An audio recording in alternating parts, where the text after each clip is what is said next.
Alright, everyone, welcome back to the Ninbits podcast. This is podcast number 11, and I'm your host, John S., and I'm joined by. Alright. So, yeah, as it turns out, there's no host today. There's no person helping me talk about stuff. So, this is gonna be a really short podcast. We're gonna have to cut off that Lane us tell the Lane us tell the topic that we had going before.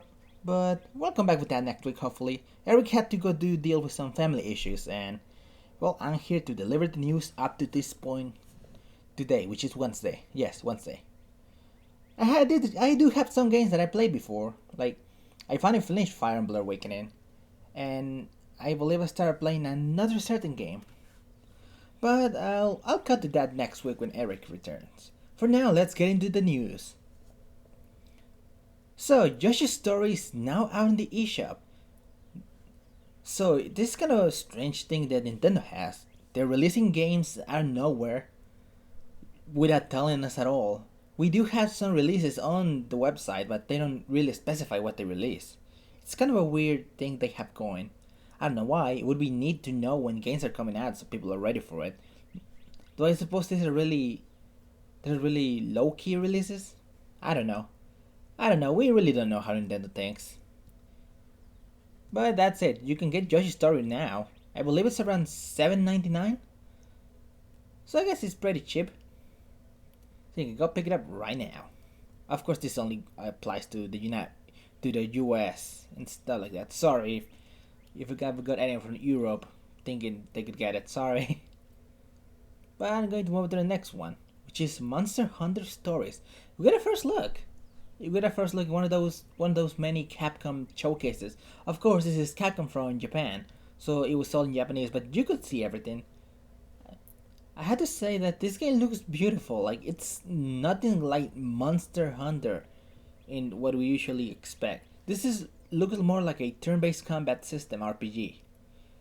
Instead, like, you get different abilities. It showcases a few of the abilities, a few of your partner monster that seems to be the one you're riding everywhere.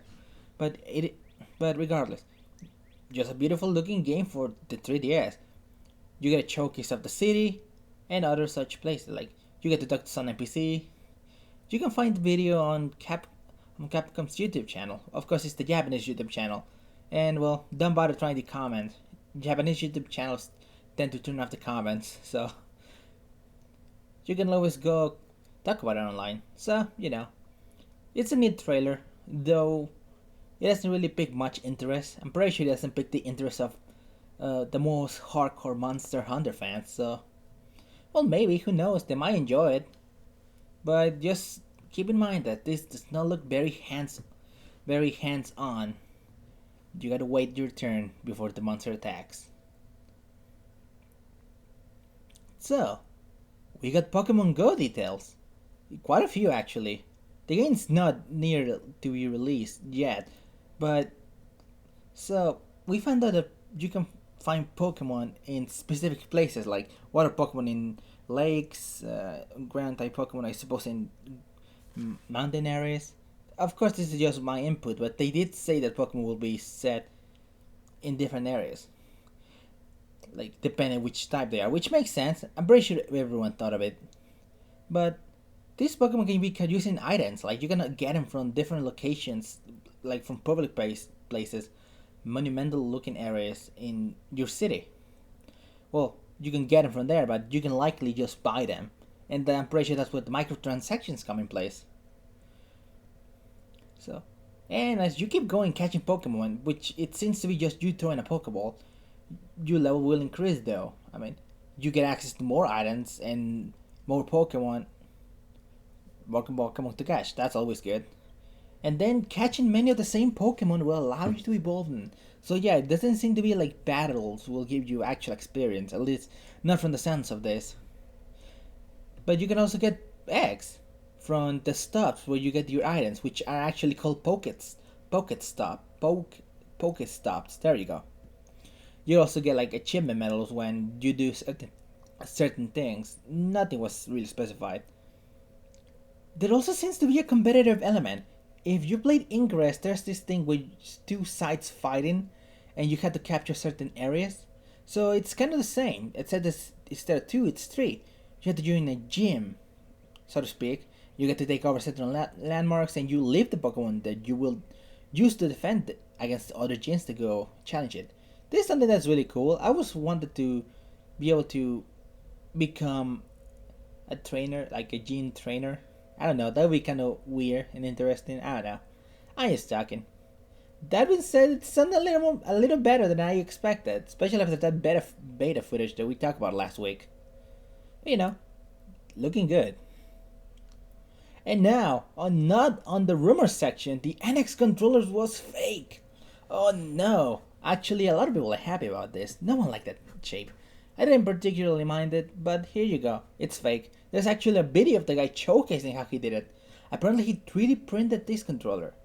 So yeah, fakes are now all like every leak can now be automatically considered fake. You can automatically fake everything now because of 3D printers. Like you cannot believe a single leak anymore, and I probably won't again until we ever see stuff that's actually gonna happen. Though this places a lot of the rumors like into question, which I like. It's better. So good. I say this was a good thing. I'm glad it happened. Now, next bit of news we have this Pokemon Sun and Moon. There's footage going to be shown. And footage is going to be showcased during the Japanese TV show called, and again, this is a translation of the show, so be careful when looking for it. It's called Gathering at the Pokemon House. It will feature a number of special guests such as Junichi Masuda, Shigeru Morimoto, and Shigeru Omori. I know Masuda, though the other two kind of failed to light a bulb in my head. But they're probably important people.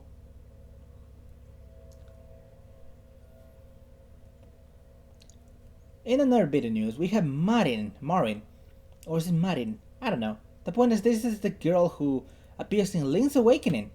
She's the character that finds you when you wash up on shore. She takes you to her home and nurses you back to health. And she becomes a very prominent character in the game. As we specified on our Zelda games topic, I like her character and she's a neat one. And I hope there's some appliances from Link's Awakening put into her character use. Because there has been nothing really given in terms of techniques or other things like that. Just art, but the art looks nice. I like her design. So go play Link's Awakening again. I really like that way you can find out why she does the moves she does in Hyrule Warriors. Because let's be honest, it's likely going to be that. Those are going to be her moves. And then Hyrule Warrior Legends is out. And well, if you're one of those people, I'll have to tell you, the game looks terrible when compared to the Wii U. There's no question of that. But if that doesn't bother you, you should go pick it up. Apparently, the reviews are mixed at best, but they don't seem to be overly like terrible, like super bad. Like, but just recall that if you play Hyrule Warriors on the Wii U, switching to 3DS might be jarring because the change is jarring, whether like you think of it or not. But if you haven't played it, I mean, there's nice new additions to the game. There seems to be a way like to switch characters mid mission. That's actually kind of cool. You can kind of mix it up with which character you use. And of course, there's not gonna be a lot of enemies on screen, so that's a little sad. Of course, do not pick it up on the original 3DS. Now, I know a lot of people, if you don't care about chugging frame rate, because the frame rate it's noticeable. I actually managed to play both versions thanks to a friend who owns the copy and a new 3DS. I played on my 3DS and oh wow, nah, not good. Especially if you turn on the 3D. Oh boy. That being said, you do get some new additions. You get some new things. I did not look at it more than the visual aspect, and of course that way that you can switch the characters. That's actually cool. But if you want those extra few characters for, well, technically free if you get the 3DS version, get it for the new 3DS. I implore you, you do it. because you will not enjoy. If you really can notice stuff like this, you will notice it, and I do mean that. You will notice the chugging of the graph of the frame rate. It's bad. It's pretty bad. At least personally, you may not mind it that much, but here's the warning. You've been warned. And finally, on the bit of news that we got. So this just came out recently about Mitomo. As expected, there was a rumor. Well, I'm gonna start from the beginning. There was a rumor that said that the game was delayed because the date was supposedly taken out of the website, but as it turns out, it wasn't. It comes out literally at the end of March, March 31st, tomorrow, which honestly is something that I personally guess because it's Thursday, which is normally when we get releases for eShop or online titles like this. Not huge titles. I guess it just goes to show the importance of this app. It's just a simple app.